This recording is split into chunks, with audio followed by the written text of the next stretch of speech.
បាទគ្រប់នឹងជម្រាបសួរពុកម៉ែបងប្អូនអញ្ចឹងថ្ងៃនេះខ្ញុំនឹងនាំអារម្មណ៍ពុកម៉ែបងប្អូនទាំងអស់មកទស្សនាវិធីធ្វើបាយឆាពីហ្វេសរបស់ខ្ញុំបាទផ្ទាល់ដែលខ្ញុំបាទអង្គុយរៀនបងប្អូនរៀនមើលតាម YouTube ដែរមើលតាម YouTube មើលអីហ្នឹងហើយខ្ញុំឃើញគេធ្វើបាយឆាតំណងឆ្ងាញ់មែនតើ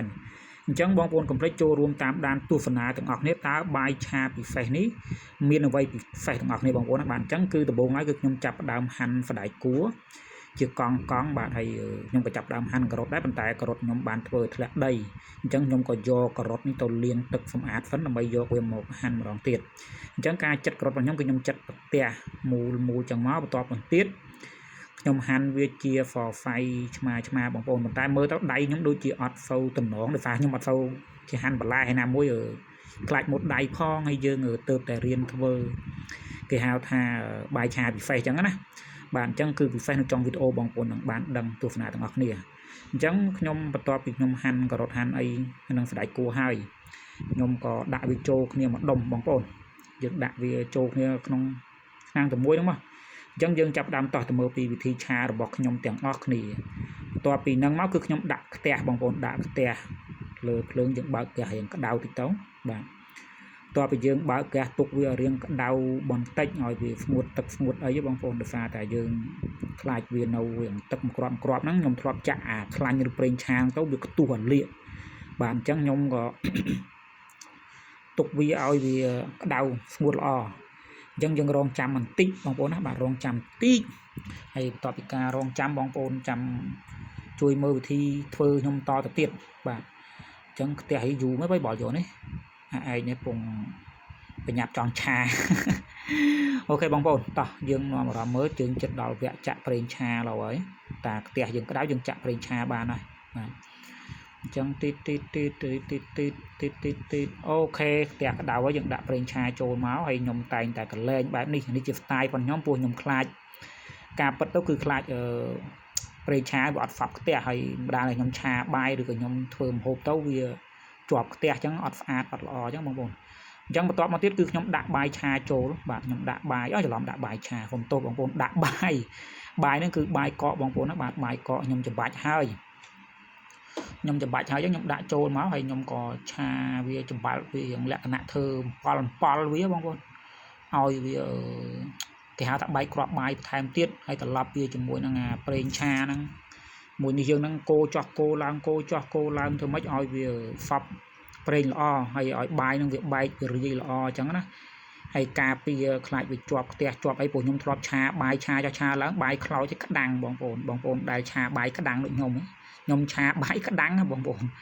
អូខេអញ្ចឹងបន្ទាប់មកគឺខ្ញុំដាក់ពងទាច្រឡំសុំទោសបងប្អូនពងមាន់ច្រឡំតែពងទាយើងដាក់ពងមាន់2គ្រាប់គោះចូលមកបន្ទាប់ពីយើងគោះពងមាន់ដាក់ហើយបងប្អូនដឹងហើយថាយើងត្រូវធ្វើអីនោះអញ្ចឹងគឺយើងត្រូវឆាតទៀតណាយើងឆាពងមាន់2គ្រាប់ជាមួយនឹងបាយយើងហ្នឹងបាទយើងឆាត្រឡប់ចុះត្រឡប់ឡើងកូរចុះកូរឡើងធ្វើម៉េចឲ្យពងមាន់ជាមួយនឹងបាយយើងនឹងវាសប់គ្នាល្អហើយពងមាន់នឹងឆ្អិនល្អចូលសប់សាច់បាយអញ្ចឹងណាបងប្អូនដើម្បីឲ្យវាមានឲ្យជារសឈ្ងុយឆ្ងាញ់ឬមួយក៏យ៉ាងណាប៉ុន្តែខ្ញុំត្រូវតែឆាវាសិនយើងឆាត្រឡប់វាអញ្ចឹងមកបងប្អូនបាទឆាធ្វើម៉េចឲ្យវាចូលជាតិណាបងប្អូនឲ្យវាចូលជាតិហើយឲ្យពងមាន់យើងឆ្អិនល្អអញ្ចឹងទៅបាទអញ្ចឹងបន្ទាប់ពីយើងឆាបងប្អូនយើងមើលអ្នកគ្នាខ្ញុំនៅតែឆាអញ្ចឹងប្រហែលជាយូរដែរបងប្អូនมันព្រោះខ្លាចវាអត់ឆ្អិនណាបងប្អូនបាទខ្លាចពងមាន់យើងអត់ឆ្អិនហើយបាយយើងវាអត់សប់ជាមួយនឹងពងមាន់អញ្ចឹងណាអញ្ចឹងយើងឆាវាសប់ហើយយើងដាក់បន្លែចូលហើយកំហុសឆ្គងកន្លែងនេះបងប្អូនប្រហែលជាខ្ញុំខុសឆ្គងហើយតែចាខ្ញុំប្រាប់ចុងវីដេអូថាខ្ញុំខុសដូចដេចអញ្ចឹងណាបាទអញ្ចឹងគ្រឿងផ្សំខ្ញុំមិនដាក់ច្រើនទេបងប្អូនខ្ញុំដាក់តែអំបិលហើយនឹងប៊ីចេងនេះគឺជារូបមន្តដែលខ្ញុំយកពីលោកយាយរបស់ខ្ញុំពួកខ្ញុំដឹងថាកាលពីទូចដើមឡើយម្ហូបអាហារទាំងអស់គឺលោកយាយខ្ញុំគាត់ស្លគាត់មានតែអំបិលហើយប៊ីចេងទេម្ដងមកកាលគាត់ប្រើស្ករតាមស្លម្ហូបណាចាំបាច់អញ្ចឹងណាបាទអញ្ចឹងនេះយើងចាប់ផ្ដើមដាក់អំបិលប៊ីចេងស្ករបន្លែយើងចូលមកយើងឆាកំហុសឆ្គងគឺខ្ញុំមិនដឹងថាខ្លួនខ្ញុំដាក់បន្លែនេះគឺបន្លែឆៅបងប្អូនណាខ្ញុំអត់បានហ្វ្រោះឬមួយក៏ឆាមុនអញ្ចឹងខ្ញុំខ្លាចបន្លែការ៉ុតហើយនឹងសណ្តែកគួរយើងហ្នឹងអត់ឆ្អិនល្អអញ្ចឹងខ្ញុំរៀងឆាកន្លែងនេះរៀងយូរបន្តិចបងប្អូន ឆាកន្លែងហ្នឹងដើម្បីឲ្យវាហ្វប់ភ្លើងហ្វប់សាច់ជាមួយនឹងគ្រឿងបាយគ្រឿងអីយើងហ្នឹងគឺខ្ញុំឆារៀងយូរហើយខ្ញុំខ្លាចសណ្តែកគួរអត់ឆ្អិនហើយនឹងការ៉ុតអត់ដឹងថាបងប្អូនគាត់ឆា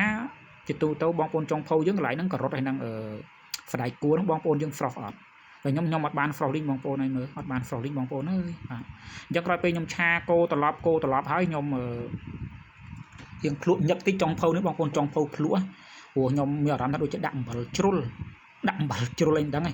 អញ្ចឹងគឺខ្ញុំឆាលើកទី1ដែលខ្ញុំឆាបាយបែបនេះបងប្អូនដោយឈ្មោះថាបាយឆាអភិជនបច្ចៈហ្វាថ្មីបងប្អូននឹងដឹងថាអភិជនខ្ញុំរៀបរបៀបម៉េចដោយសារតែខ្ញុំឆាធម្មតាគឺខ្ញុំមានបាយកកខ្ញុំឆាដាក់តាមអំបិលប៊ីចេងជួនកាលខ្ញុំដាក់ពងមាន់ឬក៏ពងទាមកគ្រាប់អញ្ចឹងទៅតែខ្ញុំអត់ដែលប្រើបន្លែប្រើអីញ៉ៃអញ្ចឹងបងប្អូនហ្វានេះខ្ញុំមានបន្លែការ៉ុតខ្ញុំមានសណ្តែកគួរហើយខ្ញុំមានការរៀបចំគេហៅថា decor បងប្អូន decor វាឲ្យរៀងស្អាតមើលទៅឲ្យប្លែកបានន័យថាតាក់ចំណាប់អារម្មណ៍ខ្លួនឯងអញ្ចឹងនៅខាងចុងវីដេអូគឺខ្ញុំមានការរៀបចំវាឲ្យប្លែកអញ្ចឹងវីដេអូបាយឆាអភិជនខ្ញុំបងប្អូននឹងឃើញនៅខាងក្រោយតើវាប្លែកតាមបែបអភិជនខាងខ្ញុំប៉ុន្តែបងប្អូនប្រហែលអាចគិតថាសាមញ្ញអញ្ចឹងវីដេអូខ្ញុំមានប៉ុណ្ណឹងបងប្អូនអរគុណច្រើនចំពោះការតាមដានចូលរួម